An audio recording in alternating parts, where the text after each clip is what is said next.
Hello, I'm Mark Brohan, Senior Vice President, B2B and Market Research at Digital Commerce 360, and I'll be your moderator for today's e-commerce chat. Thanks for joining us. Today we're joined with Luke Powers, founder and CEO at GearFlow, next door, lead consultant at Vertex, and Kent DeBruin, Senior Manager, State and Local Tax at BDO. As retailers continue to look beyond traditional selling models for new revenue and growth opportunities, marketplaces have emerged as a new forum to bring buyers and sellers together.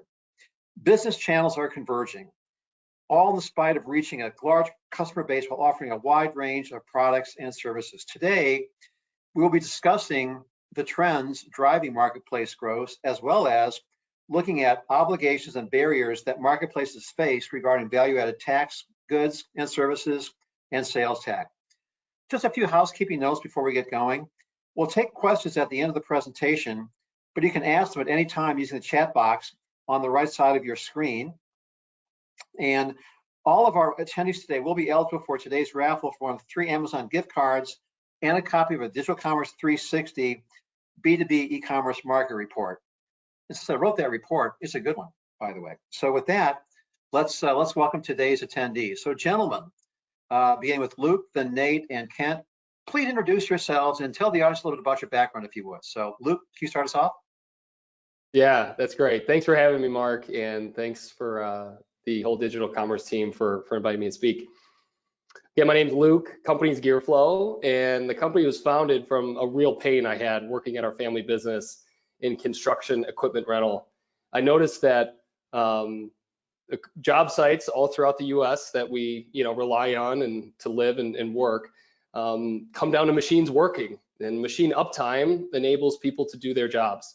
Well, those machines rely on parts, and it struck me that a $20 part could cause our family business tens of thousands of dollars in lost revenue, and nobody was really building anything in technology to help solve that. So that was the origin story behind GearFlow. And today what we do is we connect all these hardworking men and women who run fleets on jobs with vetted suppliers, both locally, regionally, and nationally, who can help. So again, thanks, Mark, for having me, and looking forward to the conversation. And Nate, introduce yourself, please. A little background on you. Yeah, sure. Hi, everybody. My name is Nate Storr. I'm lead consultant with Vertex's retail practice. We focus on implementing our Vertex O Series product and our Vertex Cloud products with various e-commerce and point-of-sale applications. Prior to joining Vertex Consulting, I was actually on the IT side of the house in industry. I was the application owner of pricing, payment, and promotion applications for an international retailer based in Columbus, Ohio. And Kent, how about you and your background at BDO? Yeah, sure. Great. My name is Kent DeBruin. I work at BDO. It's an accounting firm. Depending on what study you look at, it's either the 5th or 6th largest accounting firm in the country and in the world. And within BDO, I focus on state and local taxes, and then even more specifically than that, sales and use taxes. So my comments will be through the lens of a tax expert on this discussion. So we're going to talk about, in our first couple of questions here, basically framing the discussion for getting into some of these tax issues, these sales tax compliance issues, that type of thing. But first, I want to kind of talk about the overall macro trends of B2B marketplaces. And we were just talking on the call prior to going live here that I go back in e-commerce kind of the beginning, both on the B2C side and the B2B side. So I've been around the block for a while, reporting on this, and I can tell you that my colleague Paul and I were around in 1999, 2000, when the dot-com crash was still there, when marketplaces were being launched, but it was a concept, of course, well before its time. Why did they fall by the wayside? Well, technology was simply not available then, and frankly, even though a lot of big organizations tried to pull off a marketplace concept, you're talking bidder competitors, and they cannot get competitive buy-in from buyers and sellers. So there's not to say that some didn't make it, because there's several long examples in healthcare, automotive, and aerospace, to name a few. But my point is, over the next several years, as B2B e-commerce evolved, we kind of watched the same number of marketplaces on the B2B side a few more here and there, but it was like about 75. Every year we document how many we're finding, and it was about 75. All that changed beginning in about 2000, beginning in 2022, late 2019. So of course, everybody's got the memo. The pandemic changed everything. It did, but probably the biggest single sea change I've seen in 20 plus years of doing this is the rise of how fast B2B marketplaces came around. So today, a couple numbers, I am forecasting in our current market report that the sales on B2B marketplaces are going to grow 131% over this year and come to account for about 4 to 5% of total e-commerce sales of 1.6 trillion. Now, yeah, it's 4 to 5% small, you bet. But my takeaway here is think about how fast that channel came on. I've never seen a faster growing channel here than B2B marketplaces. So my point is a digital first buyer that wants to source more products and do more things with the marketplace is now driving the bus that's accelerating the trend for these things to proliferate. So, but Luke, you're in the business here. Let's start with you. So B2B marketplaces come in many shapes and sizes. How can an organization determine which ones are right for them, or if any? Let's ask you that kind of warm-up question first. Yeah, that's great. I have a deep knowledge in the vertical I play in, which is kind of also the point, I think, probably behind your question. I can't speak to the other verticals. I just know in construction equipment, we started around a pain that was real, that was in the market. And what existed before GearFlow, let's pretend, you're a contractor and you're operating 15 different pieces of machinery that have different brands. You would rely on your local dealers and their expertise and their availability on their shelves, right? And that's kind of what kept your machines running. When in reality, there are thousands of suppliers that can help you throughout the United States and Canada that were essentially locked offline. So that's that's to us is a great use case for a marketplace to bring these two parties together who are already doing business today, maybe just with other parties that are aligned in interests, obviously, right? So I can go 10 yards deep on our vertical, but I would say that's probably why you're seeing so many come online, is you have technologists or you have people that are from the industry that have experienced something firsthand and are trying to aggregate supply and connect them to the buyers in a different way than simply e-commerce, right? Because e-commerce isn't really flexible enough for B2B, which is another topic. But yeah.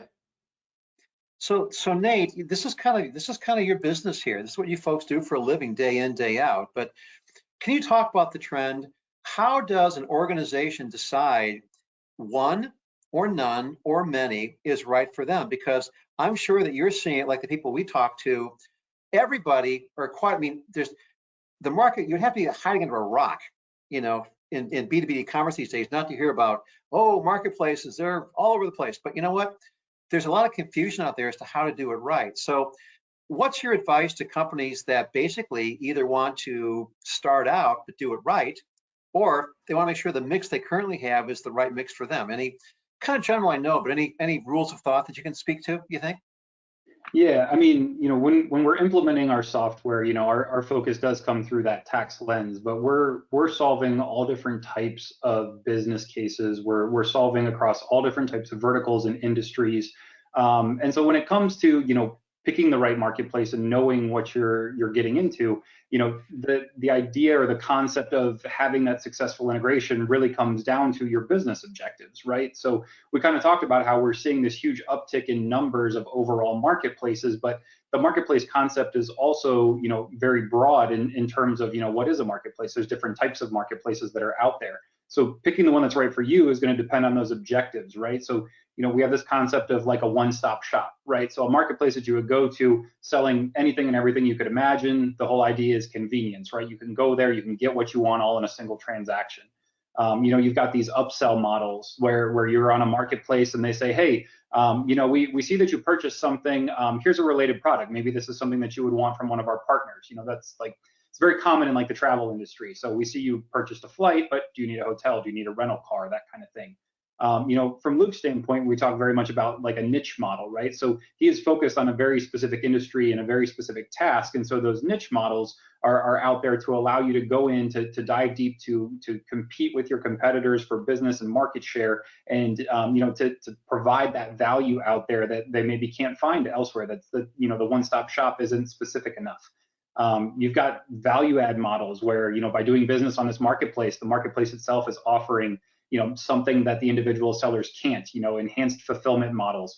We can get you next day shipping whenever you buy through our marketplace because it's in our warehouse. We've got the infrastructure in place to do that, whereas, some of the sellers may not have that. Value add in terms of delivery, right? So you talk about food and beverage. What happens in that space? You can go onto a website and your local mom and pop shop now can deliver to your door. Outside of the pizza industry, nobody was really delivering food and beverage. So when it comes to that success, when it comes to determining, which one of those models is right for you, when it comes to marketplaces, there's different ways to do it. That's just what we're seeing now. And like you've mentioned, it kind of evolves over time. We've seen these marketplace models pop up. But ultimately, it comes down to those objectives. What are you trying to do? Are you trying to gain market share? Are you trying to gain exposure? Really picking the right one is very important. And I think there's not really a one-size-fits-all kind of answer. It's very specific to the seller, to the company that's doing business.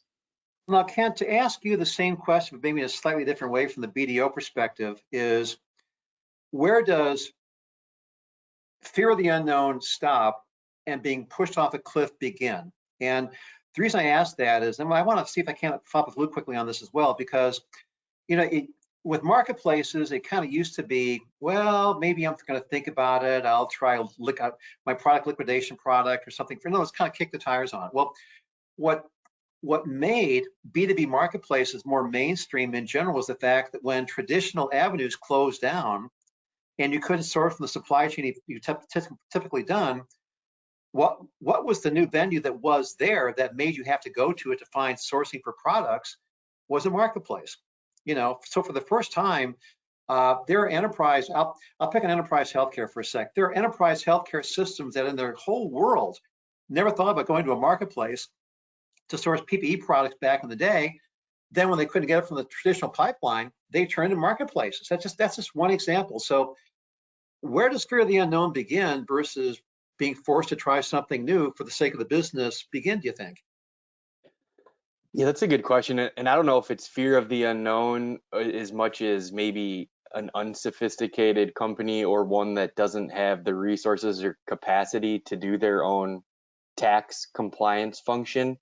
And if they're small enough, and if, perhaps their model is they only sell one product, sometimes we recommend, instead of just selling through your own website, if you don't have the capabilities of complying with the sales tax rules and charging sales taxes in the 50 different states and 13,000 different local jurisdictions at the correct rate, that sometimes it makes sense to sell through a marketplace, because those marketplaces are sophisticated sellers theoretically, and the sales tax obligations usually fall on them.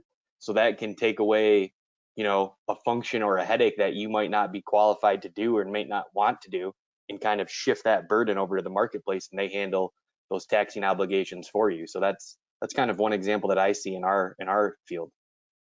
Just quickly for Luke and Nate to kind of follow up on here. Luke, with the folks that come to GearFlow, are you finding that they're first time buyers, we've got to hold the hand and kind of talk them through what they think they might want and could do with your marketplace, or just the opposite? What you're finding is people know what they want and they come to you expecting to find it because you're the guy who's going to match up the buyer with the seller. Right, and that's a good way to distinguish it too. So suppliers on GearFlow lists is roughly 1.5 million SKUs live on the marketplace, which is the kind of front end facing layer that you'd see if you went to gearflow.com. But underneath that, I'm talking about the buyer experience.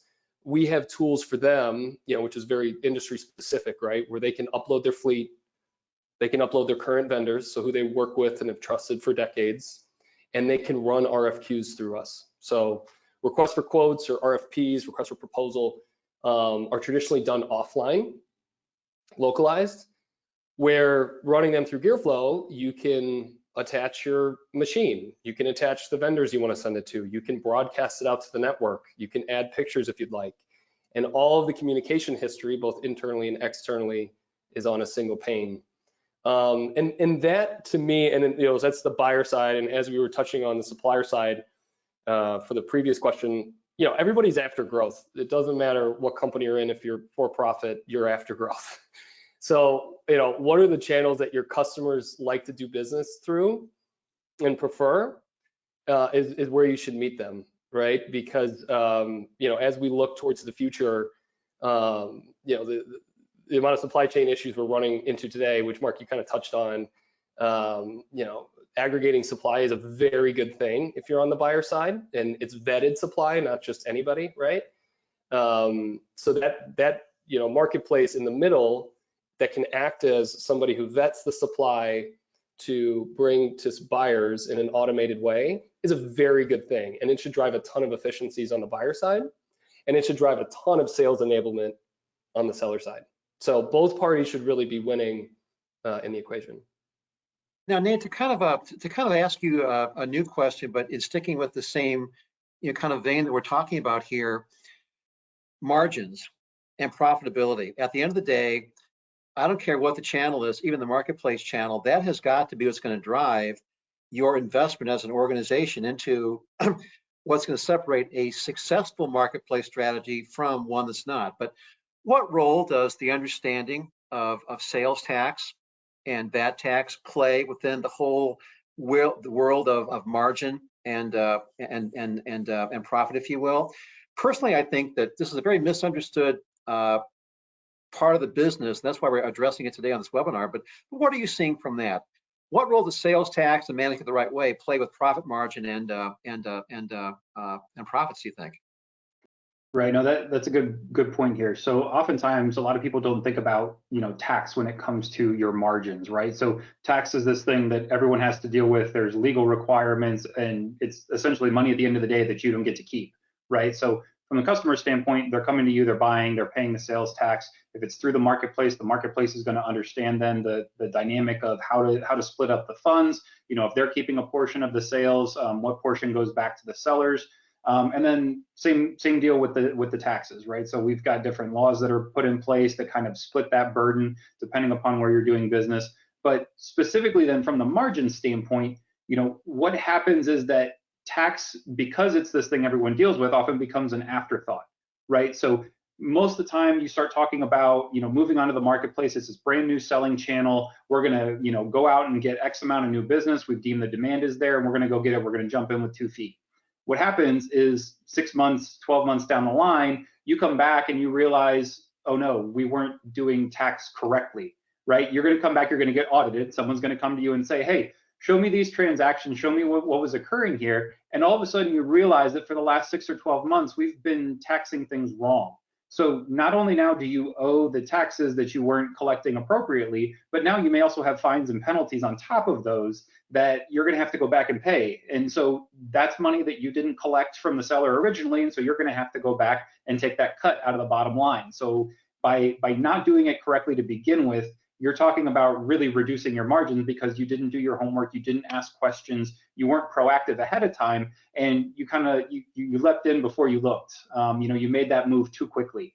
And I'd love to get Ken's take on that as well. I'm sure he's come across a lot of that, especially in recent months with, you know, COVID and everyone trying to get into the marketplace. I think your 6 to 12 months is kind of funny. I mean, you know, maybe it's our client base, but we're finding a lot of companies are 2 to 3 years, you know, late on becoming compliant with their sales tax obligations. And then it really becomes a hassle on trying to figure out what to do, because like you said, you know, if you properly have your sales tax compliance function set up, theoretically, you're just passing the tax along to the consumer. So as the seller, hopefully your only out of pocket cost would be, you know, the price of the software and complying with, you know, filing returns and things like that. If you don't do that, like you said, and it's been 6 to 12 months, or in my case, usually 2 to 3 years, and you were not charging sales tax when you should have been, there's 0% chance that you're going to be able to go back from your customers and obtain that sales tax from past transactions. So you're going to eat that cost. And until you get your sales tax function in place, you're just going to continue to incur sales tax liabilities that you're going to have to pay out of your own pocket until you get those systems set up in place. So that's kind of my take on it.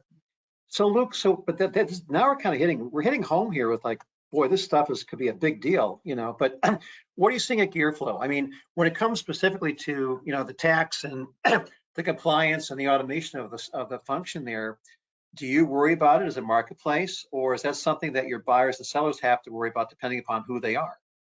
Yeah, well, I just call Kent and Nate. Yeah, we don't. That's all we do. We call these guys and guys like them. Yeah, we have a solution to check out, and but no, I wouldn't be the one to go down, a tax conversation like these guys would. Having said that, Kent, kind of back to you for a sec. I hate to generalize, but I'm going to do just that. There's been a sea change of sales tax, with this thing and with the Wayfair decision, all that. So I'm going to make the case that retailers are a little farther along in understanding this and complying with this. And I think in general that I'm just say it's true, but my question here is B2B is different. This is very, very new. And so in some cases, the person in charge of any of the e-commerce strategy, let alone selecting the marketplace, they might not know what to worry about, from the tax and compliance point of view here. So if it's a brand new team at a B2B company or a brand new individual, and they're looking to kind of sell across channel, not just on the marketplace, but primarily on the marketplace, where does the education process begin and end?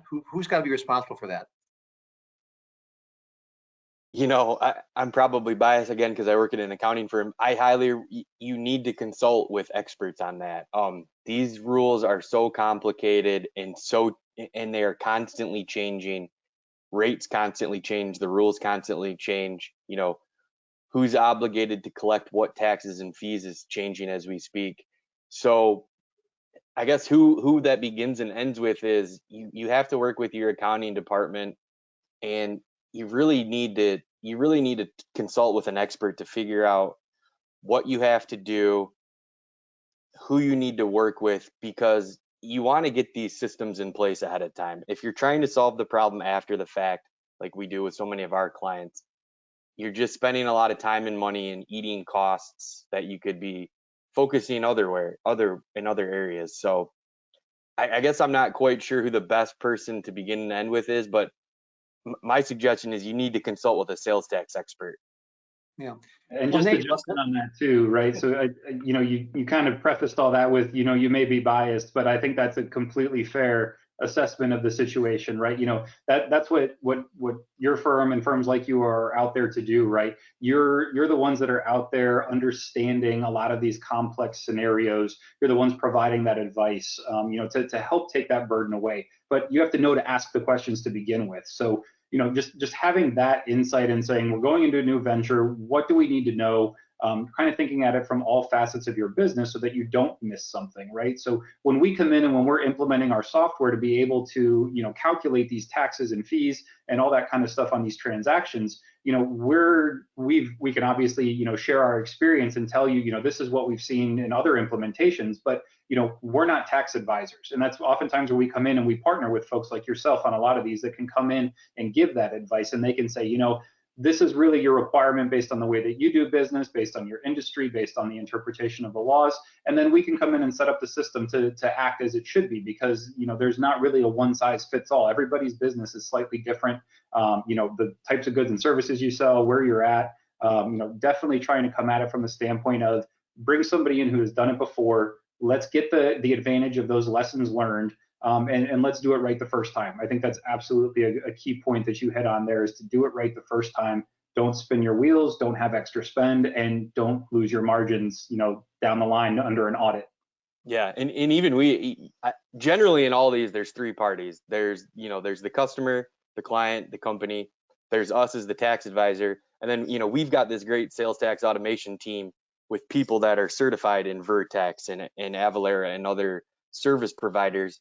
And so, we work with you guys implementing the software and the systems with the clients and the customers, and then we layer in the sales tax knowledge on top of that. So it's really three parties working together, and we've got them all represented here with Luke being the company.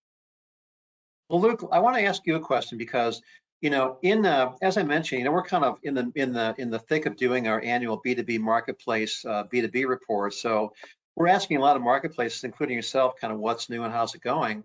But probably the fastest selling feature that we're seeing a lot of marketplaces add is some kind of finance option, or digitizing the payment process to the degree, and that's a big one with these digital first buyers. My question to you is there a role for the marketplace in the sales tax and automation of that world, or no, that's strictly going to be a buyer or a seller issue when it comes to the marketplace model? I can take the financing piece again on the tax. I'd leave it to them because they're absolutely right. That's who we lean on. I'm not a CPA, and so, but yeah, I'm happy to talk through the financing piece. That we've seen as a big unlock for the buyer side. So, we think of B2B transactions. The primary way those run is on credit, right? And speaking in the equipment industry, that's how it runs, is 30-day terms with whomever you've worked with for a while and built up trust. So the ability to check out on GearFlow with credit card, ACH, as well as terms, if you qualify, up to 50K. You can also, there's a path to more if you're a large organization, has been a big unlock. And it really offers them a way to consolidate their invoices, right? Instead of having, 20 to 50 different vendors for your parts a month, in our case, you have one from GearFlow, and you have all the transactions there. And we also offer them a way to run transactions through the platform and still maintain that billing relationship with whom they've worked with for however many years, right? Because that trust is really key to our growth. We aren't, we're not competing with our suppliers. We don't have our own brands of parts. We want to represent sales enablement to them and ease of use on the buyer side. And then, tax implications, I'll leave to these guys, but that's really, on the credit side, that has definitely been a big unlock. So Nate, my question for you is kind of a down in the weeds, how's it going kind of process question here. What I mean is, in general, in the people that you're working with, from the tax automation and compliance standpoint on the marketplace, how's it going? I mean, it's pretty smooth for a lot of these folks, or just the opposite. Even if they come to folks like you or BDO, there's still a learning curve that these guys are either having to do or struggling with or what have you. So what kind of anecdotal evidence are you seeing for how people are dealing with this on the marketplace side of things, do you think? Yeah, I mean, marketplace, like we said, the number of marketplaces is absolutely exploding right now. And so we in the industry are not the only ones that are seeing this shift occur. You've got legislation coming out at all kinds of different jurisdictional levels, whether it's a state, whether it's a county, a city. Everybody needs a piece of the funds that are coming through these marketplaces.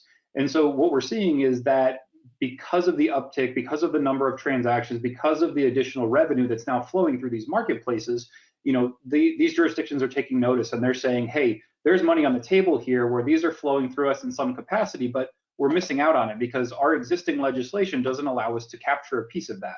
And so what we're seeing is that there's a tremendous turn in the number of sales tax legislations that are coming through, that are being ratified and are being put into place, that are specifically geared at marketplaces. So the complexity in the space is really only increasing at this point. So we've realized now that this is a business model that's here to stay. It is caught on. And so now, we're especially after COVID, right? So, you've taken away a lot of that sales tax that was happening, 2 years ago, 2 summers ago, we were in the thick of things, and, you've got retail brick and mortar stores that are closed. Nobody can go out. Nobody can purchase things. If you don't have an e-commerce presence, you're really floundering at that point, right?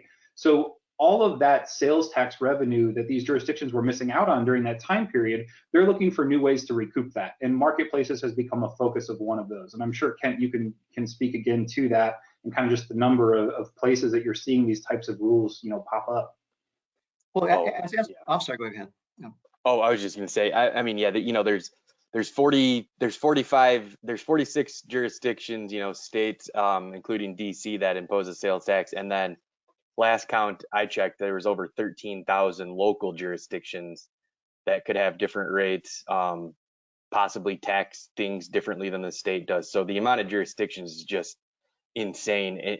And the rules are constantly changing. I mean, part of my role at my company is I track legislative trends and policies and updates. And you are right, Luke, Nate, we are seeing states enact new rules now that are imposing additional obligations on marketplaces and additional taxes and fees that they need to start collecting, to increase the complexity for them. So it's an evolving world constantly, and we're just trying to stay on top of it. Well, sticking with you for just a sec, Kent. So, I mean, whether it's omni-channel or digital channel, including marketplace, well, not including marketplaces, but traditionally, I mean, business organizations, they're used to buying from a variety of sources. That's certainly not new. In the traditional omni-channel or e-commerce world, it's one purchase from a source. Now, if you take the marketplace model, it is sometimes sourcing many products from many sources, including overseas. So my question to you is, are the tax issues and the compliance issues the same for one-on-one versus the one-to-many, which is what happens on a marketplace here, or are they compounded on a marketplace model? They're definitely not the same. I don't know if they're compounded. They're definitely greater on a marketplace, because now you've got three parties involved. And, I think some companies are somewhat used to it because we've got all these drop shipment rules that have been around forever too, which is where you've got the buyer and the seller and the customer. So it sort of operates the same way as that, but now with all of these rules and complexities, instead of me just selling to you, and if you're purchasing something exempt, you just give me an exemption certificate and that's it, and we call it a day. That's a very easy transaction to think about. When we've got three parties, who's the seller? Who has the legal incidence of tax? Who has the obligation to collect and remit the tax? What taxes and fees are they obligated to collect and remit? There's some states where the marketplace is only obligated to collect the sales tax. But I think, as we all know, there are tons of other fees and excise taxes and things out there that can be imposed on a transaction. So who does that fall on? Is it on the seller or is it on the marketplace facilitator? The obligations are greater. I don't know if they're compounded, but they're definitely larger. Well, Nate, let's pivot back to you for that same question. So, the compliance issues and the taxation issues on a one-on-one transaction, is it the same if you're buying from multiple buyers and sellers across multiple jurisdictions, even internationally on a marketplace? I mean, are the problems, the challenges the same, or is it completely different as Kent was talking about, or at least compounded as Kent was talking about? Yeah, you definitely have additional challenges. One of the places that our software really had to try to keep pace is in this concept of a three-party sale. So we kind of hit that on the head when we talked about traditionally you have the buyer and the seller. Now you've also got this third entity who's the facilitator. It's Luke that's out there that's bringing the sellers and all of the buyers together. The complexity that I think really gets added in that piece is whenever you've got additional either the additional value being added, additional fees and things that are going directly to the marketplace. So, there's essentially two different transactions that are taking place as part of this one buying operation. So the customer is going to pay certain fees potentially to the marketplace itself. Call it a finder's fee, call it whatever you want. There's that value add option too, where, if you're paying for the delivery service or paying for something else, that's money that's going to the marketplace for the service that they're providing. But then there's also the goods and services that you're purchasing from those sellers. So the buyer has a transaction with the seller, the buyer has a transaction with the facilitator, and then, depending upon who is paying for, those additional fees and services, it could end up being too that the seller is paying the marketplace. So when it comes to the various points in the transaction where you have to calculate tax, the three-party option doesn't just become, what was 2 is now 3, it's, you know, exponentially greater. You could have 6 different determinations that may need to occur as part of that single transaction in order to fully understand, you know, what tax should I calculate.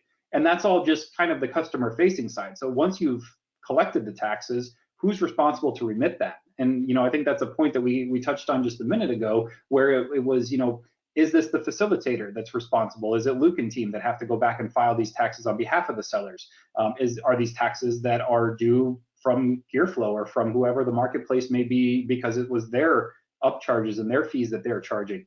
You know, kind of understanding that whole piece of it, understanding how the transaction breaks down into multiple pieces, is really going to help determining, you know, the complexity is there, it is compounded, but it, you know, what we're seeing is not the result of a direct increase from 2 to 3. It's all of the different permutations of those combinations that are going to ultimately determine, you know, what taxes are calculated and then who has to go back and file them.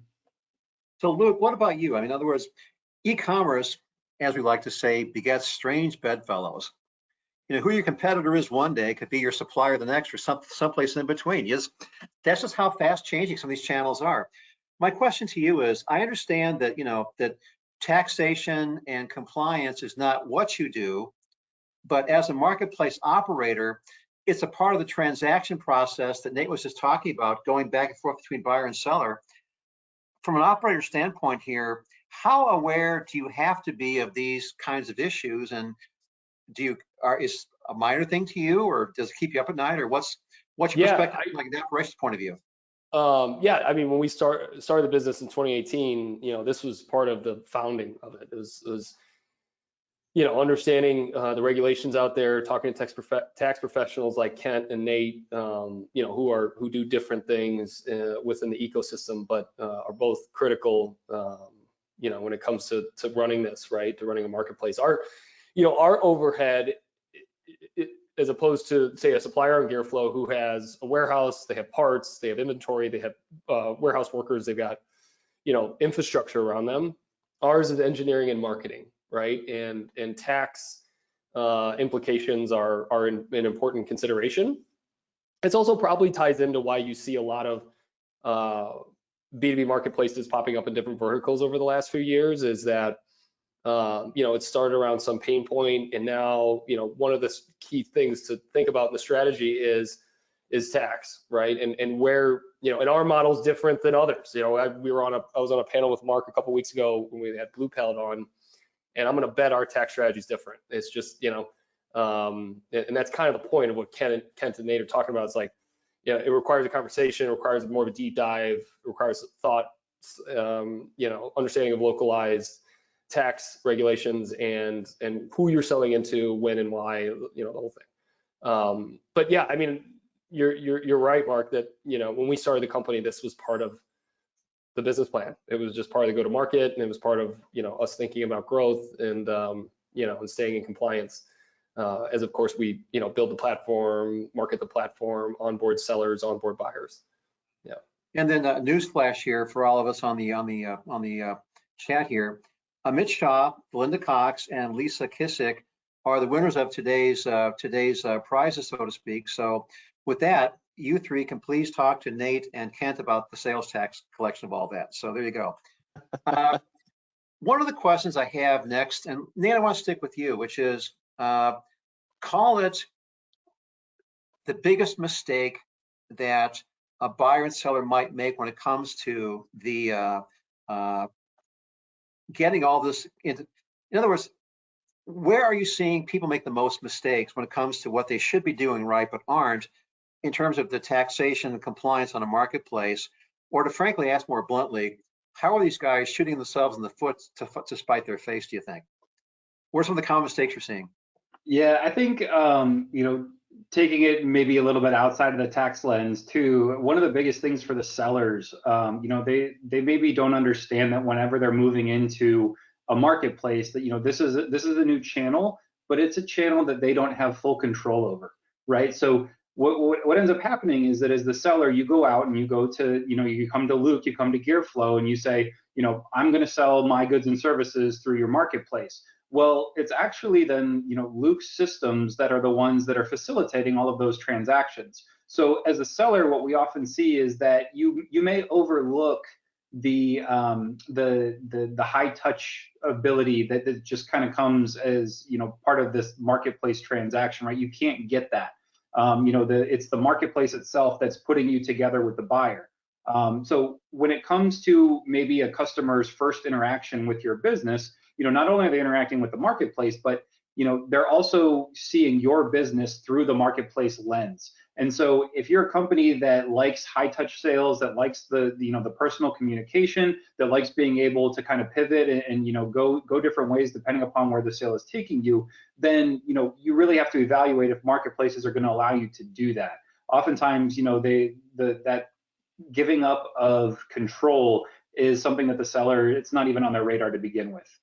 So I think this is something that sellers really need to make sure that they understand, is that it's not their systems, it's not their communication preferences. Everything flows through that marketplace. So that first touch point is going to be the marketplace.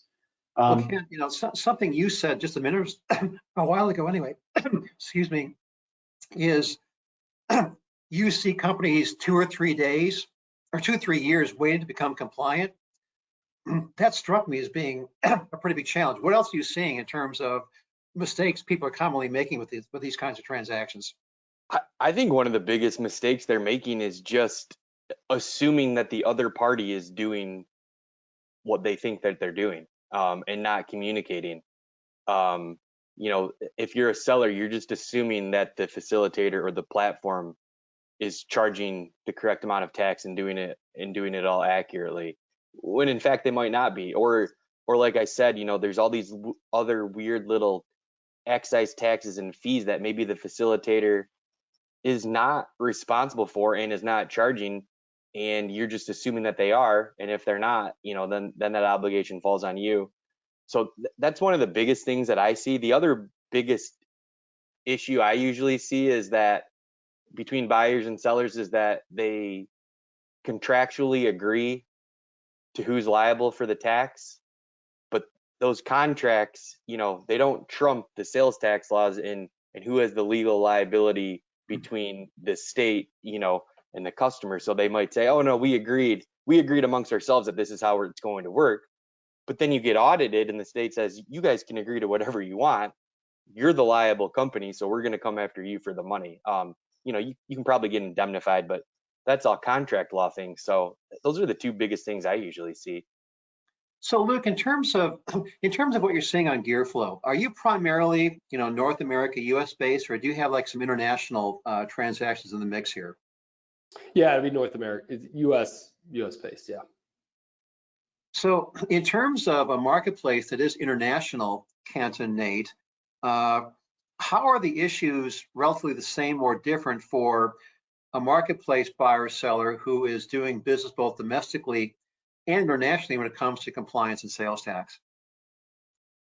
Well, I'll jump in. And another mistake I see with usually non-US companies is that they assume that treaties will protect them from state and local sales taxes. You know, the US federal government has a lot of tax treaties with foreign jurisdictions, and those typically only apply to federal taxes. Those treaty protections don't apply to state and local taxes. So when I'm dealing with a lot of outbound companies, you know, they're saying, oh no, we're treaty protected, we don't have to worry about any of that. You know, they don't have any jurisdiction, and I constantly have to remind them, no, that the states and the localities, they do have jurisdiction over you, and that treaty doesn't protect you from our sales tax rules. Nate, what's your thought on that? The complexity of national versus international. Yeah, so I think a big portion of that worry, you know, whenever you implement a tax technology solution like Vertex, you know, when we would partner with Luke and GearFlow to come in and put a system in place, we want it to be that he doesn't have to worry about a lot of those nuances, right? So he's going to get the advice from Kent, and they're going to say, this is how the system should be set up. These are the taxes we should be calculating. And, you know, we're going to come in, we're going to do that. We're going to make sure that the system is set up appropriately. But the concept of moving internationally brings in new requirements. And so, you know, what works in the US doesn't necessarily work abroad. And, you know, like Ken said, there's different, you know, treaties and contracts and all kinds of things that are put in place that you have to take into account whenever you're moving around. One of the biggest things that we see is that while a lot of what we've talked about today is still applicable abroad, it doesn't happen quite as much. So, when we talk about all the different jurisdictions within the US, you've got tax that's occurring at the state level, at the county level, the city level, special purpose districts. You've got all these layers that come together that ultimately create then that tax liability. What taxes are owed by the customer? What taxes are we collecting and remitting? Internationally, it's a little bit more straightforward, but with the same types of complexity. So you still have to determine, who's responsible for these taxes. And sometimes too, whenever you're abroad, you've got these import and export duties and things like that. And the buyer actually may end up having to directly pay a portion of those taxes.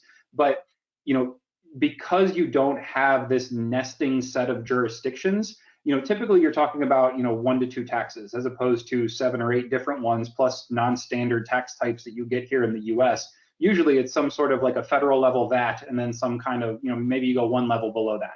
So a lot of those determinations about, what taxes am I charging, who's responsible for them, they're still valid, but it's just not quite as complex as the US. And again, they follow different rules than what we see here domestically when determining who's responsible for those, but the same types of decisions need made. Kent, early on, you mentioned that one of the things that you do in the course of your career at BDO is you track, the ongoing trends here. I think of the state laws being passed. So even on the face of it, marketplace or e-commerce in general, there's a lot to be accountable for and to track because of the various jurisdictions with the sales tax and the compliance that each one of those entities have. So that's a lot to start with. My question to you is, how fast changing are the actual regulations coming down the pike from these various jurisdictions that would affect compliance and taxation on these e-commerce and or marketplace transactions? I mean, the body is there.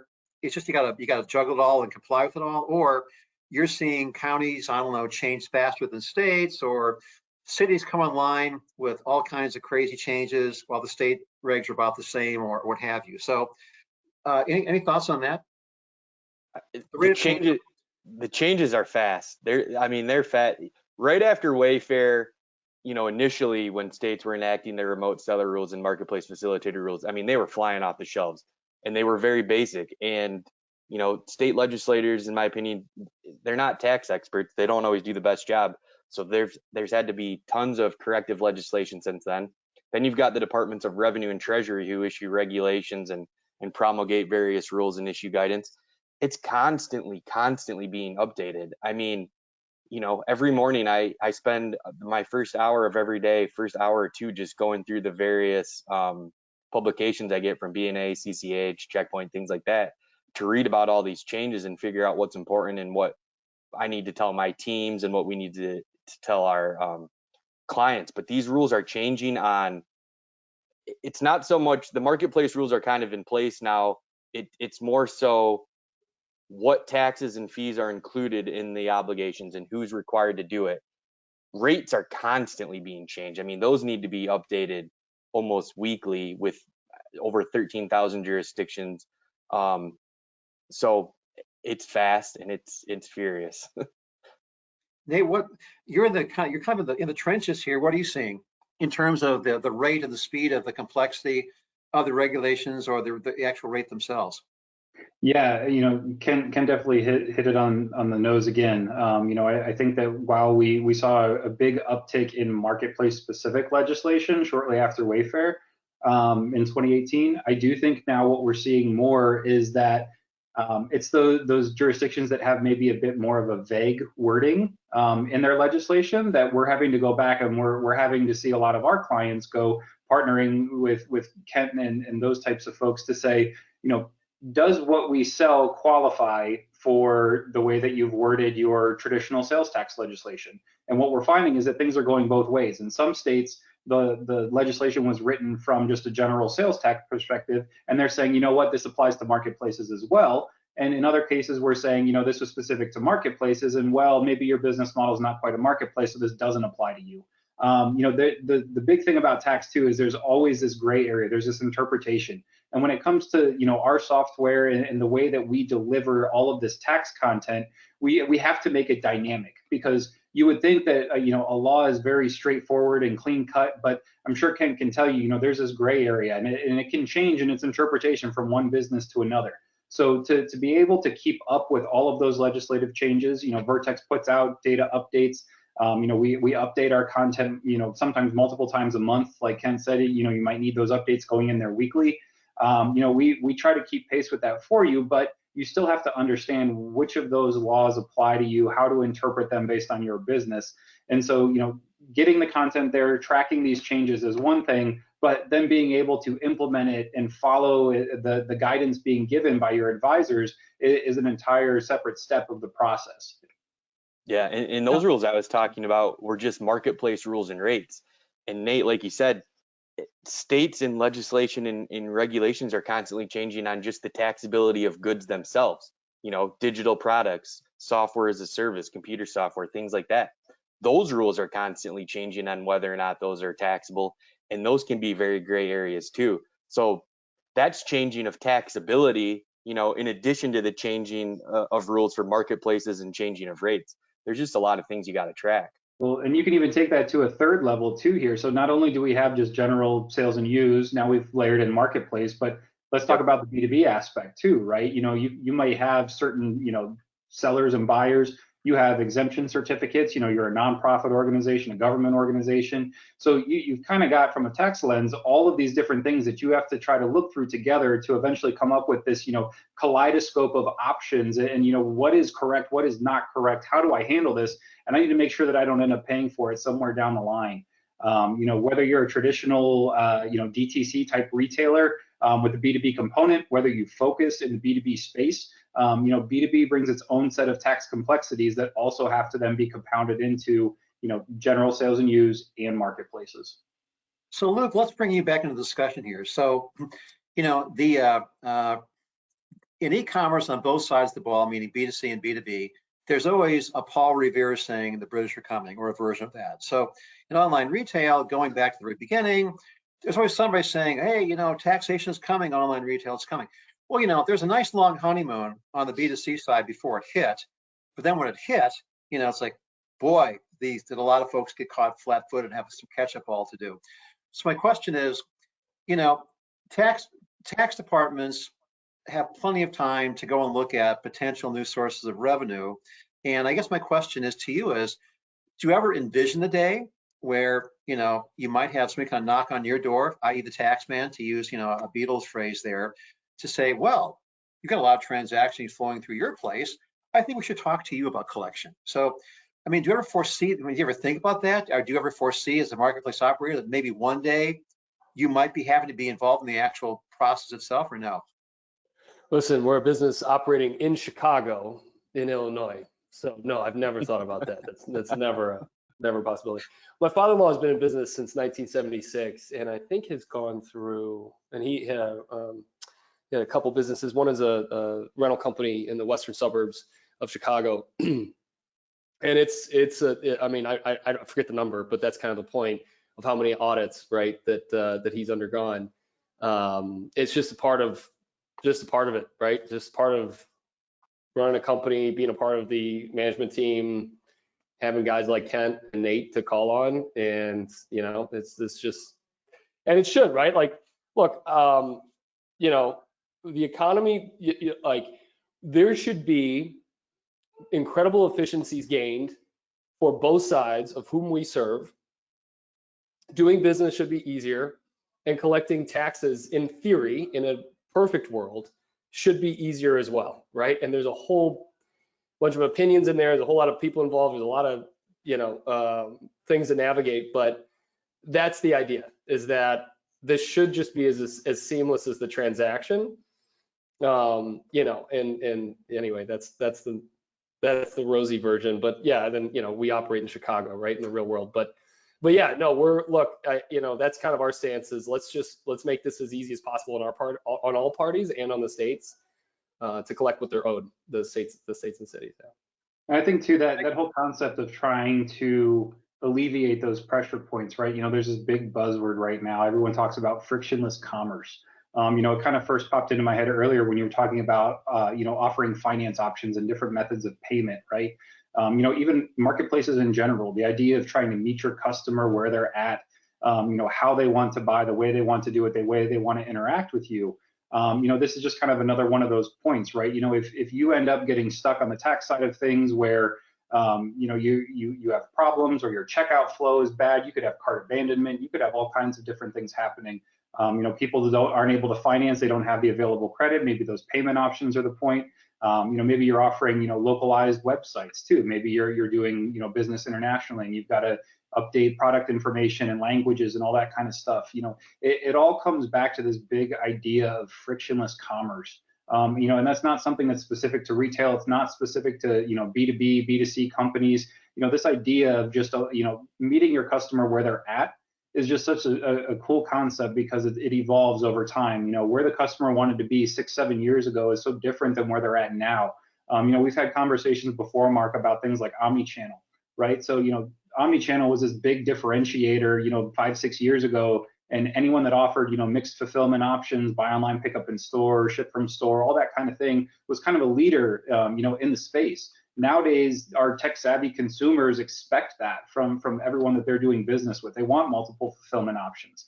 So the what was considered maybe frictionless a couple of years ago, that definition has changed, and I think that's kind of one of the cool things about what we do. We get to work with multiple companies. We get to see different ways people do business, and we can kind of pick and pull from a lot of those, best practices and business processes and things like that.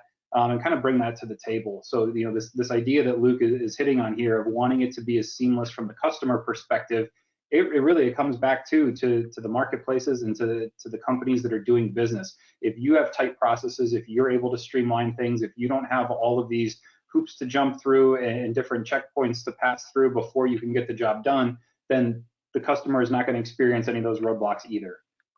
All right. And here's the lightning round question as we come up on our kind of 1 minute mark here. But, we've engaged in a lot of discussion across a lot of fronts here, but here's our closing question. And Kent, let's start with you. Luke will kind of ask you next, and then Nate, I'm going to ask you kind of bring us home here. But we've talked about how fast moving this is and the fact that there's more bedfellows to play with these days. So Kent, how can a marketplace support market access and accessibility to additional jurisdictions? How can a marketplace do that? What should they do? How can a marketplace gain access to additional jurisdictions? No, help their buyers and sellers if more jurisdictions are coming online. Is there a role for helping them facilitate that faster, better, easier? Maybe you rephrase the question for me, sorry.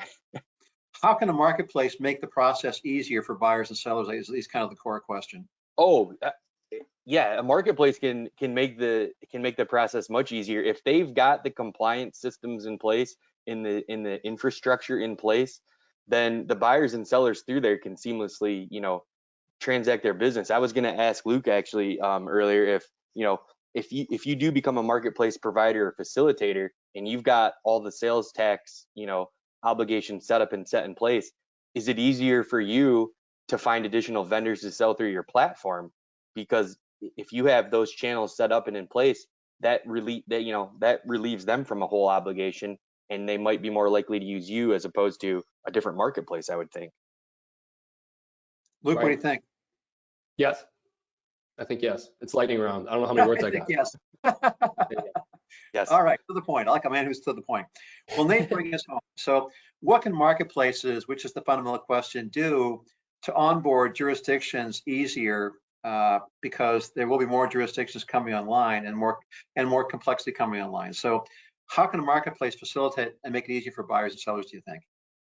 Yeah, I think it's about the technologies. So being able to offer a platform that allows sellers on your marketplace to come in and do things like establish their Nexus footprint, right? So where am I responsible to collect and remit taxes? Being able to manage that without having to go through the marketplace directly. So allowing them to do that in a timely manner, so they can come in and they can say, we've received transaction details. We understand how we're doing business on this marketplace. And after talking to Kent and folks, we've determined that we're actually going to pass some of these nexus thresholds or some of these transaction or gross sales thresholds. We need to register to collect taxes in a new state or a new jurisdiction. Allowing them to go in and do that on their own and providing them the tools to slice and dice that data so that they can understand whenever those liabilities may be changing, right? Especially in kind of like the small to medium business, you may not be registered everywhere. And so when you move on to that marketplace, it can ultimately impact your overall Nexus footprint, because you're now doing additional sales in additional jurisdictions. And how does that play into the business you're doing through your other channels? So being able to slice and dice that data, timely access to the reports, and then the ability to go in and update that on their own, I think is a key differentiator for a marketplace facilitator. All right. Well, Kent, Luke, Nate, outstanding gentlemen. Thank you so much for taking time from your ultra busy day to kind of help us with this. So once again, the winners of today's prizes are Amit Shah, Belinda Cox, and Lisa Kissick. And after we conclude, you'll see a pop-up window. And if you would please take a minute to kind of complete our survey, that helps us determine the kind of content that you folks out there want on these kinds of webinars. Also, please keep an eye out for our weekly email to find out what's upcoming with webinars and chats on digitalcommerce360.com. And with that, we thank our panelists once again, Kent, Luke, and Nate, for an excellent job. Well done. And thank you for attending, and we'll see you next time. Thank you. Thanks. Thank you.